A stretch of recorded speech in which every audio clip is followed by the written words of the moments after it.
সময় প্রুভ করতেই হবে যে আমি ছেলে মানুষ, তো আমি ওই বুড়িকে দিয়ে প্রমাণ করতে চাই। আচ্ছা, লিখন ভাই একজন লাইভে কমেন্ট করেছে যে আপনি সবসময় মাস্ক পরে থাকেন, এর জন্য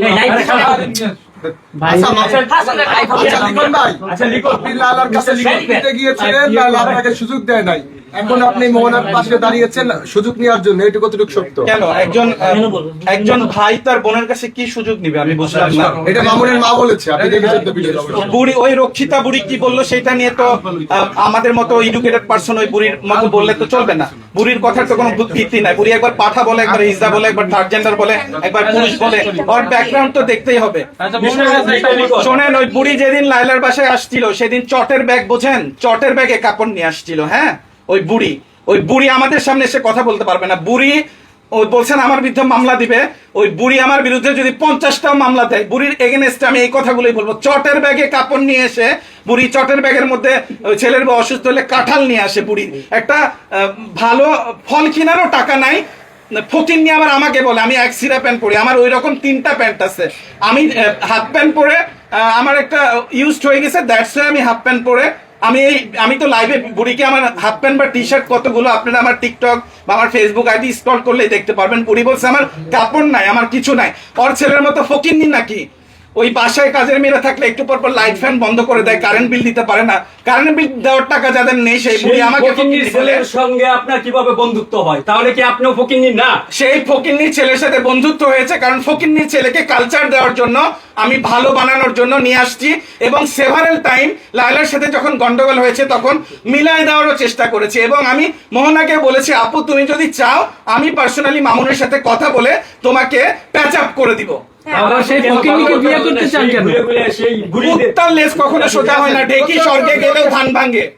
এই যে এটা লাস্ট একটা প্রশ্ন মোহনা, এই যে আপনার পাশে বসে ধরেন যে ধরনের কথাগুলো বলছে, বা আপনি বললেন যে মামুন একটা সাংবাদিকদের কাজ হলো ক্রস চেক করতে পারে, মানে যে অপরাধী প্রমাণ না হওয়া পর্যন্ত তারও ইন্টারভিউ নিতে পারে। কিন্তু এখন এই যে আপনার সামনে বসে যে লিখন এই ধরনের কথাগুলো বলছে, এতে কি আপনি কি কোনো মানে কোনো ধরনের ইয়ে বোধ করতেছেন নাকি বিব্রত বোধ করতেছেন কিনা? বিব্রত বোধ উনি ওনার পার্সপেক্টিভ থেকে বলতেছে। মামুন নিজেও তো ভাই আমাকে অনেক অশ্লীল গালিগালাজ করেছে, আপনাদের সামনে আমি স্পিকারে শুনিয়েছি। সো ওর প্রতি বা ওর ফ্যামিলির প্রতি আমার কোনো ধরনের কোনো যে বিব্রত বোধ করা, কেউ কিছু বলে এই ধরনের কিছু আর কাজ করে না আমার থাকে না। ওই ছেলেটা আমার মাকে নিয়ে যে এইভাবে গালিগালাজ করেছে, ওই ছেলের প্রতি আসলে আমার কোনো ধরনের ফিলিংস বা কোনো কিছুই নাই ভাইয়া। শেষ কি কথা বলতে চাচ্ছেন? শেষ বার্তা দিতে চাচ্ছি যে কোনো মেয়ে যাতে মামুনের চক্করার না পড়ে, আমি যেভাবে সাফারার আর কোনো মেয়ে যাতে সাফারার না হয়, আমাকে যেভাবে ম্যানিপুলেট করেছে। অনেক বেশি মানে ড্যামেন হট, এই রুমে এসি নাই, দ্যাটস ওয়াই আমি ক্যাপ খুলে আপনার জাস্ট মানে ভিডিও করছি। আর আমি ফুল প্যান্ট এখানে পরে আসছি কারণ অনেক সময় বাইরে গেলে আমি হচ্ছে ট্রাউজার পরেছি। অনেক সমস্যা হচ্ছে।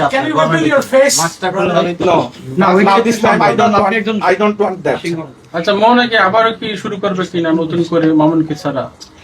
আরে ভাই শুরু করবো, শেষ করে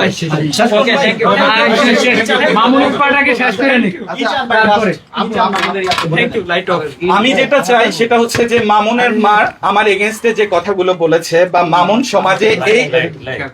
সমাজে এই অনৈতিক কাজগুলো বা নারীদেরকে নির্যাতন করার পরেও যে মা এখন পর্যন্ত ক্যামেরার সামনে এসে বলে নাই যে আমার ছেলে অপরাধ করেছে, মোহনাকে মেরেছে, কুত্তা ডাকি, মোহনাকে বিড়াল ডাকে, মোহনা খামসি দিয়েছে, মামুন হচ্ছে বুক বুক করে তাকে কামড় দিয়েছে।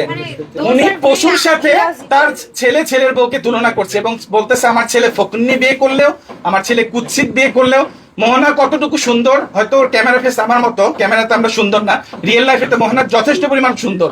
তাইলে তাকে যে বুড়ি কুৎসিত বলতে পারে, যে বুড়ির বানরের মতো চেহারা ক্রিয়েট করে বাংলাদেশের বিভিন্ন নারীদেরকে এই বুড়ি শুধুমাত্র, আমি নির্যাতন গুলো শুধু মামুনের দোষ দিব না, এই বুড়ি ইনফ্লুয়েন্স করে মেয়েদেরকে নির্যাতিত করে নিচ্ছে। সো এই বুড়িকে সবার আগে আইনের আওতায় নিয়ে আসা উচিত। এবং জুলাই আন্দোলনে আপনারা দেখবেন পুলিশকে ফুট ওভার ব্রিজে যেভাবে ঝুলাইয়ে টাঙায়ে পিটাই মারা হয়েছে, এই বুড়িকে নিয়ে এসে ওভাবে পিটাইলে তার ছেলে সোজা হতে বাধ্য। কারণ যার মা ভালো তার সন্তান ভালো, এই বুড়ি ভালো না। যে পরিবারের মা সুশিক্ষায় শিক্ষিত না, সে পরিবারের সন্তানকে যত নর্থ সাউথ ইউনিভার্সিটি থেকে আর ওই লন্ডনের হার্ভার্ড ইউনিভার্সিটি থেকে পড়ায় নিয়ে আসেন না কেন, সে কখনো ভালো কিছু শিক্ষা গ্রহণ করতে পারবে না। সো সবাই মামুনের আগে এখন আমি বলবো যে বুড়ি আমার বিরুদ্ধে এতগুলো এলিগেশন নিয়েছে, এই বুড়ির বিচার সবার আগে করা উচিত। তাহলে আপনি- মোহনা-